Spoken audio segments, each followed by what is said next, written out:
Okay, सो सबसे पहले आप लोग सबको वेरी गुड मॉर्निंग। एंड आज हम लोग सबसे पहले जो चालू करने वाले हैं उस टॉपिक का नाम है EMH।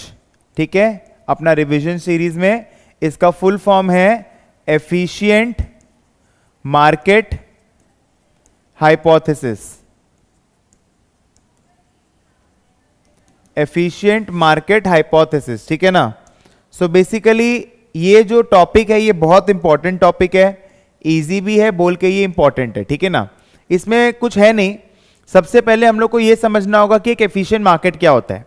सो बेसिकली एफिशिएंट मार्केट वो मार्केट है जिसमें there are large number of buyers and sellers, and जो स्टॉक प्राइस है अगर उससे रिलेटेड कोई भी रैंडम न्यूज आता है तो स्टॉक पे जो उसका इंपैक्ट होगा, अगर मान लो कोई पॉजिटिव न्यूज आ रहा है तो stock will go up instantly, कोई नेगेटिव न्यूज आ रहा है तो stock will go down instantly. हौले हौले नहीं होगा, इंस्टेंटली होगा। And they are all actively looking for stocks. Okay, सबको सबके बारे में सब कुछ पता है। And stock price reflects all the past and the relevant information, माने स्टॉक में सारा का सारा जो इंफॉर्मेशन है that is publicly available, all the information is incorporated in the stock price, ठीक है ना। एंड स्टॉक प्राइस पे जो इंपैक्ट आएगा वो हौले हौले नहीं आएगा, वो इंस्टेंटली आएगा। इसको हम लोग एक एफिशिएंट मार्केट बोलते हैं, ठीक है ना। सो बेसिकली एफिशिएंट मार्केट क्या है, जिसमें there are large number of buyers and sellers, all are actively looking for stocks, and सबको सबके बारे में सब कुछ मालूम है, there is free flow of information. And stock पे अगर कोई भी रैंडम इंपैक्ट आएगा, जैसे मान लो कोई रैंडम न्यूज आता है तो स्टॉक से रिलेटेड अगर कोई नेगेटिव न्यूज आता है तो stock price will go down instantly, and अगर कोई पॉजिटिव न्यूज आएगा तो stock price will go up instantly, हौले हौले उसका इंपैक्ट नहीं आएगा। इसको हम लोग एफिशिएंट मार्केट बोलते हैं। सबको ठीक हो रहा है तो प्लीज चैट बॉक्स पे यस लिख दीजिएगा। इसके बाद में आपको यह समझना होगा कि फॉर्म्स ऑफ एफिशिएंसी 3 रकम के होते हैं। सबसे पहला होता है आपका वीक फॉर्म एफिशिएंट। तो बेसिकली आपका जो वीक फॉर्म एफिशिएंट है, वीक फॉर्म एफिशिएंट, ठीक है ना। तो वीक फॉर्म एफिशिएंट क्या होता है कि आपका जो टेक्निकल एनालिसिस होता है, जो आपका टेक्निकल एनालिसिस होता है, जो बेसिकली टेक्निकल एनालिसिस में क्या होता है, it is the study of past history. So past history से अगर आप स्टॉक का पास्ट हिस्ट्री को एनालाइज करके सुपरनॉर्मल प्रॉफिट्स कमाने का ट्राई कर रहे हो एक वीक फॉर्म एफिशिएंट मार्केट में, तो आप सुपरनॉर्मल प्रॉफिट नहीं कमा सकते हो। बिकॉज जितना भी सारा पास्ट हिस्ट्री है स्टॉक से रिलेटेड, उसका जो इंपैक्ट है वो स्टॉक प्राइस पे ऑलरेडी आ चुका है कि आएगा, आ चुका है। जितना भी सारा पास्ट हिस्ट्री है that is already incorporated in the stock price, तो आप उसी को एनालाइज करके सुपरनॉर्मल प्रॉफिट नहीं कमा सकते हो। बट सर मेरे बिल्डिंग में 4 तल्ला में एक भैया है, वो पूरा दिन टेक्निकल एनालिसिस करते हैं, चार्ट्स को स्टडी करते हैं, एंड वो बहुत ज्यादा प्रॉफिट्स कमाते हैं, तो वो उनका अबव एवरेज स्किल है। EMH क्या बोलता है, देयर आर एक्सेप्शंस। ऐसा हमेशा नहीं होगा कि टेक्निकल एनालिसिस करके कोई पैसा नहीं बना रहा। आप देखो इतने सारे बड़े बड़े दिग्गज लोग हैं, वो लोग सिखाते हैं डिसिप्लिन ट्रेडिंग, एंड आप चार्ट स्टडी करो, कैंडल स्टिक्स वगैरह वगैरह, जितने भी सारे बॉलिंजर बैंड्स हैं, and there is exponential weighted average, moving average, जो भी इतना सारा जो भी सब है। तो बोलने का मतलब ये कि जो टेक्निकल एनालिसिस है तो वो करके S&P सिर्फ वो कमा सकते हैं according to EMH, this is also theory. सिर्फ वही लोग कमा सकते हैं जो लोग का स्किल है, जो लोग का अबव एवरेज स्किल है, ठीक है ना। सो बेसिकली टेक्निकल एनालिसिस करके वीक फॉर्म एफिशिएंट मार्केट में आप सुपरनॉर्मल प्रॉफिट नहीं कमा सकते हो, because all the past history related to the stock is already incorporated in the stock price, ठीक है। उसके बाद में नेक्स्ट हम लोग आते हैं सेमी स्ट्रॉन्ग फॉर्म में, सेमी स्ट्रॉन्ग फॉर्म में, ठीक है ना। सेमी स्ट्रॉन्ग फॉर्म का मतलब क्या होता है, ध्यान से सुनना। जैसे मान लो रिलायंस इंडस्ट्रीज है, ठीक है ना, उनका जो लास्ट ईयर का जो एनुअल, एक कंपनी जब लिस्टेड हो जाती है ना, उसके बहुत सारे शेयर होल्डर्स होते हैं, तो उनको वो एक रिपोर्ट पब्लिश करती है जिसको लोग एनुअल रिपोर्ट बोलते हैं, जिसमें कंपनी का सारा फंडामेंटल्स, फाइनेंशियल्स, पूरा साल उन्होंने क्या किया, क्या अच्छा गया, खराब गया, एक डिटेल्ड पूरा बुक होता है। तो अगर आप उसको पूरा स्टडी करके सुपरनॉर्मल प्रॉफिट कमाने का ट्राई कर रहे हो, मतलब you are analysing the fundamentals of the company, different kind of ratios is there, the promoter holding is there, company क्या क्या काम करता है, एक्सेट्रा एक्सेट्रा, ठीक है ना। सो बेसिकली उसको हम लोग बोलते हैं कंपनी का fundamental analysis. Week form efficient में क्या था, टेक्निकल एनालिसिस मतलब पास्ट हिस्ट्री, चार्टिस्ट एनालिसिस, ठीक है ना। सेमी स्ट्रॉन्ग फॉर्म में क्या है, अगर आप कंपनी का फंडामेंटल एनालिसिस कर रहे हो and if the market is strong, semi strong form efficient, तो आप सुपरनॉर्मल प्रॉफिट नहीं बना सकते हो, ठीक है ना। बेसिकली स्टॉक प्राइस में जितना भी सारा पब्लिकली अवेलेबल इंफॉर्मेशन है, पहला फॉर्म में क्या था, पास्ट हिस्ट्री, दूसरे फॉर्म में मैं क्या बोल रहा हूं, पब्लिकली अवेलेबल। तो जितना भी सारा पब्लिकली अवेलेबल इंफॉर्मेशन है उसका जो इंपैक्ट है वो स्टॉक प्राइस पे आना बाकी है कि आ चुका है, आ चुका है। तो इसीलिए अगर market semi strong form efficient है तो आप उसी इंफॉर्मेशन को मतलब पब्लिकली अवेलेबल इंफॉर्मेशन को स्टडी करके आप ऐसा क्या एनालिसिस कर लोगे कि आप सुपर नॉर्मल प्रॉफिट कमा पाओगे। ये थ्योरी आपसे ये क्वेश्चन पूछता है, ऐसा कोई भी एनालिसिस नहीं है, बिकॉज जितना भी सारा पब्लिकली अवेलेबल इंफॉर्मेशन है उसका जो इंपैक्ट है वो स्टॉक प्राइस पे ऑलरेडी आ चुका है, ठीक है ना। That is a semi strong form efficient market, ठीक है ना। नाउ आफ्टर दिस बेसिकली यहां पर अपना क्या काम नहीं करेगा, फंडामेंटल एनालिसिस अपना काम, फंडामेंटल एनालिसिस अपना यहां पर काम नहीं करेगा, ठीक है ना। सो अगर मान लो मैं फंडामेंटल एनालिसिस कर रहा हूं वीक फॉर्म एफिशिएंट मार्केट में, मैं फंडामेंटल एनालिसिस कर रहा हूं वीक फॉर्म एफिशिएंट में, तो बताओ fundamental analysis in week form efficient काम करेगा कि नहीं करेगा, करेगा ना, बिकॉज यहां पर स्टॉक प्राइस में खाली क्या था, पास्ट हिस्ट्री। फंडामेंटल्स का जो इंपैक्ट है वो अभी तक स्टॉक प्राइस पे आया नहीं है कि भाई इस साल ये कंपनी रिस्की हो गई बिकॉज इस साल इस कंपनी ने बहुत ज्यादा डेट ले लिया है, कंपनी का जो डेट इक्विटी रेशियो है वो क्या हो गया है, बहुत ज्यादा हो गया, तो कंपनी रिस्की हो गई है। सो बेसिकली ये फंडामेंटल एनालिसिस, तो कंपनी का interest coverage ratio, gearing ratio, price earning ratio जो भी है, ठीक है ना। सो बेसिकली फंडामेंटल एनालिसिस कौन से फॉर्म में काम करेगा, वीक फॉर्म में, लेकिन सेमी स्ट्रॉन्ग फॉर्म में काम नहीं करेगा। टेक्निकल एनालिसिस में काम करेगा, ऑब्वियसली नॉट, क्योंकि मैं बोल रहा हूं ना ऑल पब्लिकली अवेलेबल इंफॉर्मेशन में तो पास्ट हिस्ट्री भी आ गया, ठीक है ना। Last one is strong form, ठीक है ना। स्ट्रॉन्ग फॉर्म का मतलब क्या होता है, मेरे को ना मेरे एक भैया हैं वो बहुत बड़े कंपनी में डायरेक्टर है, या फिर ऐसा समझो कि मेरे और एक भैया है जिनका एक कंपनी है पूरा उनका खुद का, और उनका कंपनी लिस्टेड है। मैं उनसे बात करके ना प्राइस सेंसिटिव इंफॉर्मेशन निकाल लेता हूं, जो अभी तक मार्केट में फैला नहीं है, ठीक है ना। मार्केट स्ट्रॉन्ग फॉर्म एफिशिएंट है, उनसे प्राइस सेंसिटिव इंफॉर्मेशन निकाल लेता हूं और उस पर ट्रेडिंग करता हूं। क्या बोलता है, if the market is strong form efficient, तो सारा का सारा जो है ना वो आपका ऑलरेडी स्टॉक प्राइस पे इनकॉर्पोरेटेड है, मतलब सारा का सारा जो इंफॉर्मेशन है, बीट पब्लिक और बीट प्राइवेट। सो बेसिकली कोई रैंडम न्यूज आता है तो that is different, but public हो चाहे प्राइवेट हो, सारा का सारा जो इंफॉर्मेशन है that is already incorporated in the share price. तो आप इनसाइडर ट्रेडिंग करके भी बेसिकली जो प्राइस सेंसिटिव इंफॉर्मेशन होता है उस पर भी आप ट्रेडिंग करके कुछ भी सुपर नॉर्मल प्रॉफिट नहीं बना सकते हो। सो बेसिकली यहां पर आपका आएगा इनसाइडर ट्रेडिंग, ठीक है ना।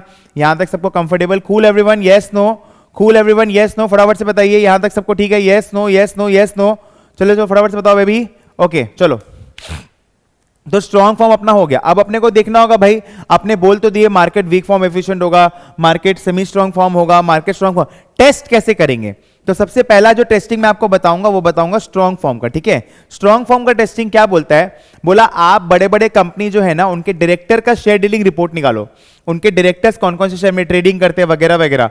तो बोलता है उनका शेयर डीलिंग रिपोर्ट से ये देखा गया है कि भाई वो बहुत ज्यादा सुपर नॉर्मल प्रॉफिट नहीं बना रहे हैं। बट ये तो बहुत ऑब्वियस सा बात है कि भाई अगला अपना अकाउंट में थोड़ी करेगा, अगला तो कोई अपना डिस्टेंट रिलेटिव के अकाउंट में करेगा, बोलेगा आधा तेरा आधा मेरा, राइट। सो बेसिकली बोलने का मतलब ये लोग क्या बोला है, बोला पहला बात तो डायरेक्टर शेयर डीलिंग अपना देगा क्यों आपको, राइट। सो बेसिकली वो आपको अगर टेस्टिंग करना है तो बेसिकली आपको तो इंफॉर्मेशन निकालना होगा ना, वो आपको तो देगा नहीं, और अगर दे भी देगा तो जो लोग ने भी दिया है उनसे ये देखा गया है कि भाई बहुत ज्यादा कोई सुपर नॉर्मल प्रॉफिट नहीं कमा पाया है, because insider trading is band in India, ठीक है ना। तो बेसिकली बहुत ज्यादा रेस्ट्रिक्शंस होते हैं, बहुत ज्यादा कंप्लायंसेस होते हैं, तो इसीलिए वो आप फॉलो करते हो अगर कंप्लायंसेस को, तो बेसिकली आप प्राइस सेंसिटिव इंफॉर्मेशन में ट्रेड पहला बात तो डाल ही नहीं सकते हो, you are not allowed to speak in front of anyone. And ये सब की वजह से देखा गया है कि भाई डायरेक्टर, बड़े बड़े जो डायरेक्टर है कंपनी के केएमपीज होते हैं, उनका भी शेयर डीलिंग रिपोर्ट से देखा गया है कि भाई बहुत ज्यादा सुपर नॉर्मल प्रॉफिट वो नहीं बना पा रहे हैं, because the insider trading laws are very strict. Company में अगर मान लो बहुत ज्यादा स्ट्रिक्टनेस रहेगा, प्राइस सेंसिटिव इंफॉर्मेशन को लेकर बहुत ज्यादा डिस्क्लोजर रिक्वायरमेंट्स रहेंगे, तो ऑब्वियस सा बात है ना भाई, लोगों को डर रहेगा कि भाई अगर मैं ऐसा करूंगा तो ऐसा होगा मेरे साथ में। Are you getting it. उसके बाद में हम लोग आते हैं वीक फॉर्म में। Now this is very interesting. वो लोग बोला कि एक बंदर ले लो एक बंदर ले लो और एक आदमी ले लो, एक आदमी ले लो, ठीक है। एक बंदर है, ये बंदर है, ये बंदर है, ठीक है ना, ये एक बंदर हो गया, ठीक है, ये बंदर हो गया और एक आदमी हो गया। तो बंदर को बोला तुम 10 स्टॉक सेलेक्ट करो, मारो पत्थर और 10 स्टॉक सेलेक्ट करो। इसको बोला भाई तेरे को जो एनालिसिस करना है तू कर ले, तेरे को जो भी चार्ट स्टडी करना है, टेक्निकल एनालिसिस, तेरे को जो भी टेक्निकल एनालिसिस करना है तू कर ले, तू भी 10 स्टॉक सेलेक्ट कर ले, ठीक है। तो ये लोग दोनों ने क्या किया, इसने भी 10 स्टॉक सेलेक्ट किया, इसने भी 10 स्टॉक सेलेक्ट, तो बेसिकली इन लोग दोनों ने अपना 10 स्टॉक सेलेक्ट किया। देखा गया कि भाई मोटा मोटी दोनों के में कोई दिक्कत ही नहीं है, मतलब दोनों में बहुत ज्यादा कुछ फर्क ही नहीं है। मैंने बंदर ने कमाया मान लेते हैं 10% और इसने कमाया मान लेते हैं 9% या फिर 11%, मैंने ऐसा देखा गया। तो अगर ऐसा देखा गया तो इसका मतलब क्या है, अगर ऐसा देखा गया तो इसका मतलब क्या है कि market is weak from efficient. Why the market is weak from efficient? Because इसका टेक्निकल एनालिसिस कोई काम नहीं आया। सेमी स्ट्रॉन्ग फॉर्म को बहुत ज्यादा दिक्कत है, बिकॉज देखो सेमी स्ट्रॉन्ग फॉर्म को इन्होंने दो पार्ट में डिवाइड किया है। एक बोलता है इंफॉर्मेशनल इनएफिशिएंसी, बोलता है इंफॉर्मेशन जो अपने पास फ्लो होता है, जैसे अभी एक न्यूज आया है कि दो बहुत बड़े कंपनी का मर्जर होने वाला है, ठीक है ना। सो बेसिकली बहुत पहले से उसका रूमर फैल जाता है, तो इंडिया में ये प्रॉब्लम है, राइट, सब जगह पे ये प्रॉब्लम होगा। लोग धीरे धीरे क्या करते हैं, रूमर्स के बेसिस में ट्रेडिंग करना चालू करते हैं। आज जैसे मान लो मेरे को लगता है कि भाई एविएशन में अभी जो हुआ है उससे रिलेटेड मान लेते हैं इंडिगो का शेयर प्राइस एक बार के लिए गिरा होगा, but IndiGo as a company तो खराब नहीं है, in the long term it will cope up, right. So it's the right time to buy the share, I have analyzed this. So basically बोलने का मतलब ये है कि भाई पहले से ही इंफॉर्मेशन फ्लो होना चालू हो जाता है, रूमर्स फैलना चालू हो जाते हैं कि भाई ये वाला कंपनी में ऐसा होने वाला है, ये वाला कंपनी में ऐसा होने वाला है। तो आप जो मानोगे, जो इंफॉर्मेशन का जो डेट है वो आप क्या मानोगे, जिस दिन एक्चुअल में कंपनी ने ऐसा बोला है कि उसके पहले जो रूमर फैल गया था। याद है अपने आसपास में जब भी बात करते हैं तो ऐसा बोलते हैं ये स्टॉक ले ले, ये बढ़ने वाला है, अंदर का खबर है। सो वो तो इनसाइडर हो गया, बट यहां पर ये लोग क्या चीज का बात कर रहे हैं, मार्केट में पहले से रूमर फैलना चालू हो जाता है कि इस साल एसबीआई फाड़ेगा, इस साल आईसीआईसीआई बैंक फाड़ेगा, इस साल banking sector is on the boom, ठीक है ना। सो इस साल येस बैंक का सारा सब कुछ ठीक हो जाएगा, येस बैंक विल टच 100। तो लोग पहले से बाय करना चालू कर रहे हैं, तो बेसिकली लोग बाय करना यहां पर चालू कर रहे हैं, तो स्टॉक प्राइस यहां जा रहा है, राइट। अब यहां पर जब एक्चुअल में वैसा न्यूज आ रहा है तो लोग डंप कर दे रहे हैं। होना क्या चाहिए था, जिस दिन अनाउंस हुआ वहां से शेयर बढ़ना चाहिए था, बट हुआ क्या, जिस दिन अनाउंस हुआ शेयर गिरा, स्टोरी खत्म हो गया ना। एवरीवन वांट स्टोरीज, तो स्टोरी तो यहां खत्म हो गया। तो इसको बोलते हैं इंफॉर्मेशनल इनएफिशिएंसी, ठीक है ना। और बेसिकली लोगों के मन में बहुत ज्यादा टाइप का बायस होता है कि past winners tend to be future losers. तुम रेस 2 में देखना, वो बोलता है 1 मिलियन ऑन ब्लू लाइटनिंग, घोड़ा का नाम होता है। तो बोलता है for your kind information, Saif Ali Khan को दीपिका पादुकोण बोलती है कि ये घोड़ा आज तक कभी कोई रेस नहीं जीता है। तो फिर सैफ अली खान डायलॉग मारता है, बोलता है इसलिए तो आज जीतेगा। समझ गया, मतलब बोलता है इसलिए तो आज जीतेगा, मतलब वो क्या बोल रहा है, past losers tend to be future winners. हम लोगों को क्या लगता है ये कंपनी का शेयर प्राइस ऐसे जा रहा है ना, अभी ऐसे जाएगा, लेकिन ऐसा होता नहीं है। वो कंपनी नीचे क्यों गया उसको स्टडी करो, या नीचे क्यों गया, ये नीचे क्यों गया। भाई अच्छा कंपनी के साथ जुड़ो, अच्छे लोगों के साथ रहो। कोई मदद मांग रहा है तो उसको उठाओ भी, क्योंकि अगर सब अपने से ऊपर वाले लोग के संग रहेंगे तो कोई किसी दोस्ती नहीं करेगा, right. So basically this is, और इसमें शिलर टेस्ट बोल के होता है। सो बेसिकली रॉबर्ट शिलर ने ये बनाया था, बोलता है कि share prices are excessively volatile, share prices बहुत ज्यादा वॉलेटाइल है, ठीक है ना। बोलता है ये जो एक्सेसिव वोलेटिलिटी है ये कुछ रीजंस की वजह से है। पहला रीजन ये है कि हम लोग डिविडेंड्स को करेक्टली फोरकास्ट नहीं कर पा रहे हैं, राइट। अगर हम लोग डिविडेंड्स को करेक्टली फोरकास्ट करते हैं, if we choose the right discount rate, तो we will be able to calculate the correct foresight price. तो फ्यूचर देखना है अपने को, ठीक है ना। बट वो बोला इसमें बहुत ज्यादा प्रॉब्लम्स है कि भाई डिविडेंड्स जो कंपनी देगा वो तो ऐसा नहीं कि भाई एकदम एक सर्टेन रेट से देगा, ऊपर नीचे तो होते ही है। तो बेसिकली वो क्या बोला, चलो ठीक है, हम आज से आगे का 20 साल नहीं, हम अपना थ्योरी को प्रूफ करने के लिए आज से 20 साल पीछे जाते हैं, और हमको मालूम होगा 20 साल में क्या क्या डिविडेंड दिया है, क्या क्या रेट होगा, वो सबको लेके हम आज का माने यहां का प्राइस हम कैलकुलेट करके देखते हैं। तो वो मेरा एग्जैक्ट वही आएगा। भाई ये तो बेवकूफ वाला बात हो गया ना, तुम 20 साल पहले चला गया, जब तुम्हारे पास सारा फोरकास्टिंग है, तुम उसको लेके आगे का प्राइस कैलकुलेट कर रहा है, तो वो तो सही निकलेगा ना। बट आगे तो मेरे को कुछ रास्ता नहीं दिख रहा है, आगे तो मेरे को रास्ता नहीं दिख रहा है, तो ऑब्वियस सी बात है मेरा एस्टिमेशन में गलती होगा। There will be problems of a constant discount rate, auto correlation and various other things जो आप स्टडी कर सकते हो। सो बेसिकली वो क्या बोला कि ये जो एक्सेसिव वोलेटिलिटी है, अगर आप डिविडेंड्स का फोरकास्टिंग एकदम सही करो, तो ऑटो कोरिलेशन के प्रॉब्लम से नहीं हो, और भी बहुत सारे उसमें रीजंस दिए हुए हैं, अगर ऐसा नहीं होगा ना, तब फिर क्या होगा, आप करेक्ट फोरसाइट प्राइस पे आ सकते हो। आपको डिस्काउंट रेट सही चुनना होगा, आपको मार्केट कंडीशंस को सही प्रेडिक्ट करना होगा। सो वो एक्सेसिव वोलेटिलिटी के बारे में बात करते हो। This is your efficient market hypothesis, very very very important chapter. Approximately 10 marks are expected in your exam term in this from this chapter. ठीक है, so this was a short summary of that chapter.